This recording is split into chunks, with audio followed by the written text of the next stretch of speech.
शिवजी ने पार्वती जी को उनके पूर्वजन्म का स्मरण कराने के लिए तीज की कथा सुनाई थी। शिवजी कहते हैं, हे पार्वती, तुमने हिमालय पर मुझे वर के रूप में पाने के लिए घोर तप किया था।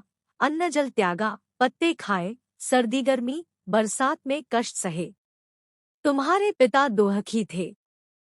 नारद जी तुम्हारे घर पधारे और कहा, मैं विष्णु जी के भेजने पर आया हूँ। वह आपकी कन्या से प्रसन्न होकर विवाह करना चाहते हैं। अपनी राय बताएं। पर्वतराज प्रसन्नता से तुम्हारा विवाह विष्णु जी से करने को तैयार हो गए। नारद जी ने विष्णु जी को यह शुभ समाचार सुना दिया, पर जब तुम्हें पता चला तो बड़ा दुख हुआ। तुम मुझे मन से अपना पति मान चुकी थी। तुमने अपने मन की बात सहेली को बताई। सहेली ने तुम्हें एक ऐसे घने वन में छुपा दिया जहां तुम्हारे पिता नहीं पहुंच सकते थे। वहां तुम तप करने लगी। तुम्हारे लुप्त होने से पिता चिंतित होकर सोचने लगे, यदि इस बीच विष्णु जी बारात लेकर आ गए तो क्या होगा।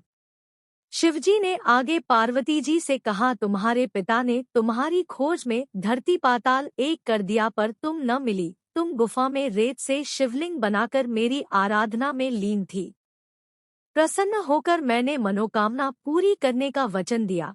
तुम्हारे पिता खोजते हुए गुफा तक पहुँचे। तुमने बताया कि अधिकांश जीवन शिवजी को पतिरूप में पाने के लिए तप में बिताया है। आज तप सफल रहा। शिवजी ने मेरा वरण कर लिया। मैं आपके साथ एक ही शर्त पर घर चलूंगी, यदि आप मेरा विवाह शिवजी से करने को राजी हो। पर्वतराज मान गए। बाद में विधि विधान के साथ हमारा विवाह किया।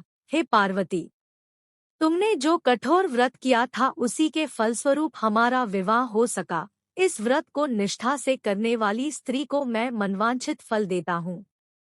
उसे तुम जैसा अचल सुहाग का वरदान प्राप्त हो।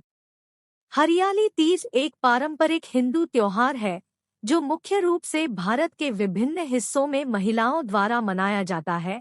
यह मानसून के मौसम में पड़ता है और भगवान शिव और देवी पार्वती की पूजा के लिए समर्पित है। उपवास और पूजा करना इस त्योहार के महत्वपूर्ण पहलू है। यहाँ हरियाली तीज के लिए व्रत और पूजा विधि दी गई है।